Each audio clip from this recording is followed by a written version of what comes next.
బలూచిస్తాన్ మనకు సపోర్ట్ చేస్తుంది. బలూచిస్తాన్ అయితే ఏం చేస్తుందో తెలుసా? ఈ విషయం మీరు ఖచ్చితంగా వినాల్సిందే, మీరు కామెంట్ చేయాల్సిందే. బలూచిస్తాన్ ఇప్పటికే పాకిస్తాన్లో ఉన్న తమ నగరాలను, పాకిస్తాన్ ఆర్మీ చేతుల్లో ఉన్న తమ నగరాలను స్వాధీనం చేసుకుంటూ ఉంది. భారత్ పాకిస్తాన్ మధ్య ఉద్రిక్తతలు నెలకొన్న ఈ సమయంలో బలూచిస్తాన్ తమ రెక్కలను విదిల్చింది. ఒక్కసారిగా పాకిస్తాన్ సైనికులపై దాడులు చేస్తుంది. మీరు ఆర్టీవీ స్క్రీన్ పైన మొదటి బాక్స్లో చూడండి, బలూచిస్తాన్ లిబరేషన్ ఆర్మీ పాకిస్తాన్ ఆర్మీని ఖతం చేస్తున్నటువంటి దృశ్యాలు. మీరు రెండో బాక్స్లో, పైనుంచి రెండో బాక్స్లో కూడా చూడండి, బలూచిస్తాన్ లిబరేషన్ ఆర్మీని ఖతం చేస్తున్న దృశ్యాలు. చైనా పాకిస్తాన్కి ఆయుధాలు సపోర్ట్ చేస్తూ ఉంటే అలాంటి చైనా సైనికులకు కూడా బలూచిస్తాన్ ఆర్మీ చుక్కలు చూపించినటువంటి ఘటన వారం రోజుల క్రితమే జరిగింది కదా, మర్చిపోతున్నామా? ఇంకా మనకు ఆ ఘటన గుర్తే ఉంది. ఇప్పటికీ రైలును కూడా హైజాక్ చేసి పాకిస్తాన్కు చెందిన భద్రతా దళాలపై దాడులు చేసిన చరిత్ర కూడా ఈ బలూచిస్తాన్కి ఆర్మీకి ఉంది. బలూచిస్తాన్ లిబరేషన్ ఆర్మీ ప్రాణాలకు తెగించి పాకిస్తాన్ ఆర్మీకి చుక్కలు చూపిస్తోంది, పాకిస్తాన్కి చుక్కలు చూపిస్తోంది. అందుకే భారతదేశ సాయాన్ని బలూచిస్తాన్ లిబరేషన్ ఆర్మీ అడుగుతోంది. ఇది సరైన సమయం.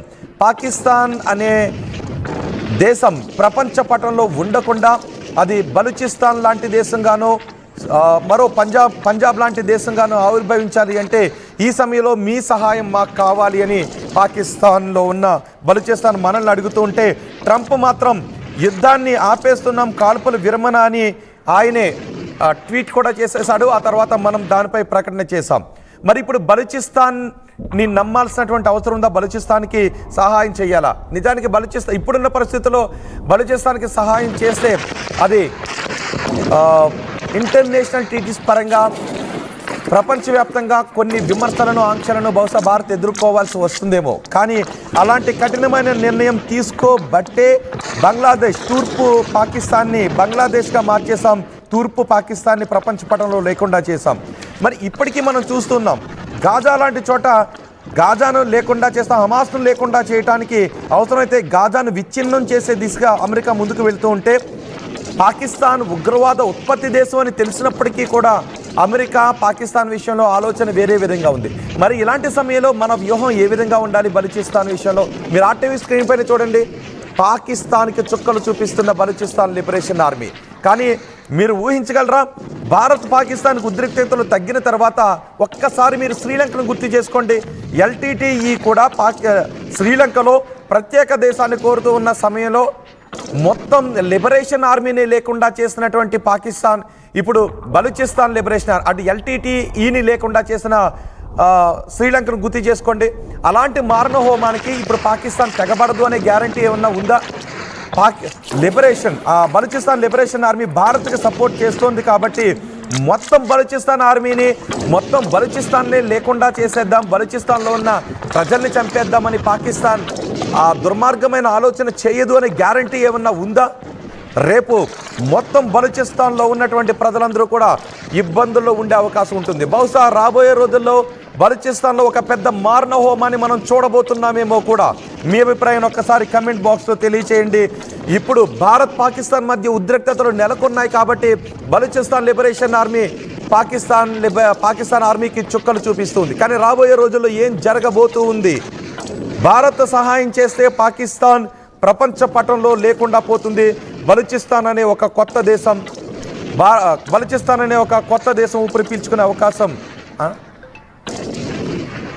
భారతదేశం బలూచిస్తాన్ అనే ఒక కొత్త దేశం ఊపిరి తీసుకోవటానికి పాకిస్తాన్ అనే ఒక ఉగ్రవాద ఉత్పత్తి దేశం ప్రపంచ పటంలో లేకుండా పోవటానికి బహుశా ఇది ఒక ముందడుగు అవుతుందేమో. అందుకే బలూచిస్తాన్ అడుగుతుంది మాకు కొన్ని ఆయుధాలు కావాలి అని.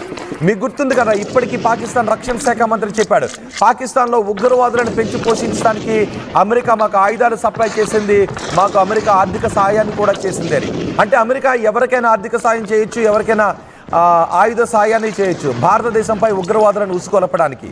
కానీ ఒకవేళ భారతదేశం బలూచిస్తాన్ లిబరేషన్ ఆర్మీకి సాయం చేయాలి అనుకుంటే దానికి ప్రపంచ దేశాల అనుమతి కావాలి అనే ఒక సంకుచితమైనటువంటి ఆలోచనలో అమెరికా లాంటి పెద్ద దేశం ఆలోచిస్తుంది. చైనా కూడా ప్రస్తుతం అదే ఆలోచిస్తుంది. నిజానికి విదేశాల్లో ఉన్న అఫ్కోర్స్ అమెరికాలో ఉన్న భారత పౌరులు కూడా ఇప్పుడు ఒక్కసారి అమెరికా గురించి కూడా ఆలోచించాల్సిన అవసరం ఉంది. పాకిస్తాన్కి చేసే ప్రతి సాయం కూడా ఉగ్రవాదుల కోసం పాకిస్తాన్ ఖర్చు పెడుతూ ఉంటుంది. అలాంటి పాకిస్తాన్కి అన్ని వేల కోట్ల రూపాయల సాయం IMF నుంచి అందింది అంటే అమెరికా సాయం కూడా అక్కడ ఉంది. భారత్కి సాయం చేస్తున్నట్టుగా చెప్పే అమెరికా పాకిస్తాన్కి ఎందుకు అన్ని వేల కోట్ల రూపాయలు సాయం చేసింది అని ఎవరైనా అమెరికాలో ఉన్న ఏ భారతీయుడైనా ప్రశ్నించగలరా? ఇప్పుడు బలూచిస్తాన్ లిబరేషన్ ఆర్మీ అడుగుతోంది, మాకు ఒక్క ఆయుధం ఇవ్వండి, పాకిస్తాన్కి మేము చుక్కలు చూపిస్తామని. అప్పట్లో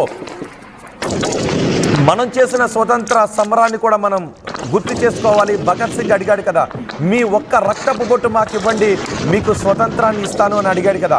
ఇప్పుడు బలూచిస్తాన్ లిబరేషన్ ఆర్మీ అలా అడుగుతుంది, మాకు ఒక ఆయుధాన్ని ఇవ్వండి, ఒక ఆయుధ సపోర్ట్ చేయండి, పాకిస్తాన్ని అంతమొందించడానికి, పాకిస్తాన్లో ఈ ఉగ్రవాదం అనేది లేకుండా చేయడానికి మేము కూడా భారత్కి సపోర్ట్ చేస్తాము అని బలూచిస్తాన్ లిబరేషన్ ఆర్మీ అంటుంది. సో ఇలాంటి సమయంలో మనం వ్యూహం ఏ విధంగా ఉండాలి అని మీరు అనుకుంటూ ఉన్నారో మీ అభిప్రాయాన్ని కామెంట్ బాక్స్లో తెలియచేయండి. 1971లో భారతదేశానికి వ్యతిరేకంగా వార్షిప్ను పంపించిన అమెరికా భారతీయ మిత్రదేశమా? చైనా ఇప్పటికీ పాకిస్తాన్కి ఆయుధ సప్లైని చేస్తున్న చైనా మనకి మిత్రదేశమా? మొన్న కూడా సౌదీ, చైనా ఈ రెండు పాకిస్తాన్కి షూరిటీని ఇవ్వబట్టే IMFలో లోన్ రావడానికి అవకాశం ఏర్పడింది. అమెరికా సపోర్ట్ చేయబట్టే IMFలో లోన్ రావడానికి అవకాశం ఏర్పడింది. ఇప్పుడు ఆ డబ్బులను పాకిస్తాన్ తమ దేశంలో ఉన్న పౌరుల సంక్షేమానికి, అభివృద్ధికి ఉపయోగిస్తుందా? కాదు. ఖచ్చితంగా మరీ ఉగ్రవాదానికి ఉపయోగిస్తుంది, మరింత ఆర్మీని బలోపేతం చేసుకోవడానికి ఉపయోగిస్తుంది. మరి ఇలాంటి సమయంలో బలూచిస్తాన్ లిబరేషన్ ఆర్మీ చూపిస్తుంది, కళ్ళకు చూపిస్తుంది. వాళ్ళే అంటూ ఉన్నారు, మాది ఉగ్రవాద దేశం, పాకిస్తాన్ ఉగ్రవాద దేశం, పాకిస్తాన్ అనబడే ఉగ్రవాద దేశంలో మేముంటున్నాము, మాకు స్వేచ్ఛా వాయువులు ప్రసాదించండి. ఈ సమయంలో భారతదేశమే మాకు శరణ్యం, భారతదేశమా మమ్మల్ని ఆదుకో అని బలూచిస్తాన్ లిబరేషన్ ఆర్మీ అంటూ ఉంటే, ఇటు అమెరికా మాత్రం మీ ఉద్రిక్తతలను తగ్గించండి అని అంటూ ఉంది. గతంలో 4 యుద్ధాలను గుర్తు చేసుకోండి. 1949, 1965, 1971, 1999. ఈ 4 యుద్ధాలని కూడా గుర్తు చేసుకుంటే ఇప్పటికీ మనం పాకిస్తాన్ శాంతి కోరుకున్న దేశం అని అనగలమా? ఇప్పటికీ అమెరికా ఆ 4 యుద్ధాలని చూస్తూ ఉన్న అమెరికా శాంతి దేశం అని అనగలదా? ఇప్పటికే మనం కాందహార్, ఆపరేషన్ కాందహార్ నుంచి ఫ్లైట్ని హైజాక్ చేసి విడిపించుకుని వెళ్ళిపోయినటువంటి 3 ఉగ్రవాదుల్లో ఒక ఉగ్రవాది అమెరికాకు చెందిన జర్నలిస్టులను హత్య చేశాడు అనే ఆరోపణలు ఎదుర్కొంటూ కూడా ఉన్నాడు. అలాంటి ఉగ్రవాదులు ఉన్నటువంటి దేశానికి ఇప్పటికీ అమెరికా సపోర్ట్ చేస్తూ ఉంది అంటే మనం ఎవరిని నమ్మాల్సినటువంటి అవసరం ఉంది అని చాలామంది ప్రశ్నిస్తూ ఉన్నారు. ఇప్పుడు చెప్పండి ఒకసారి, బలూచిస్తాన్ లిబరేషన్ ఆర్మీ పాకిస్తాన్కి చూపిస్తున్నటువంటి ఈ పోరాట పటిమ విషయాన్ని మీరు ఏమనుకుంటున్నారు? మీ అభిప్రాయాన్ని కమెంట్ బాక్స్లో తెలియచేయండి. నిజానికి ఇప్పుడు బలూచిస్తాన్ లిబరేషన్ ఆర్మీకి సపోర్ట్ చేయాలా, లేదంటే అంతర్జాతీయ సమాజం ముందు ఎక్కడ ప్రశ్నలను ఎదుర్కోవాల్సి వస్తుందోననే విషయాన్ని మనం ఆలోచించాలి. భారతదేశం ఎప్పుడూ కూడా శాంతి కోరుకునే దేశం. అందుకే మనం అంటూ ఉన్నాం, ఏ దేశమైనా మనపై అణుబాంబు ముందు ప్రయోగిస్తే మేము ఆ తర్వాత ప్రయోగిస్తాం, మేము ఏ దేశం పైన అణుబాంబు ప్రయోగించ ముందుగానే. కానీ పాకిస్తాన్ అనేసింది, ఒకవేళ మీరు ఏదైనా చేస్తే మేము అణుబాంబును ప్రయోగించడానికి కూడా సిద్ధంగా ఉన్నామని. కానీ ఇప్పటికీ కొన్ని అనుమానాలు ఉన్నాయి. పాకిస్తాన్ అణుబాంబును ప్రయోగించడానికి కావాల్సిన సాంకేతికత లేదు, అవన్నీ కూడా తుప్పుపట్టి ఉన్నాయని.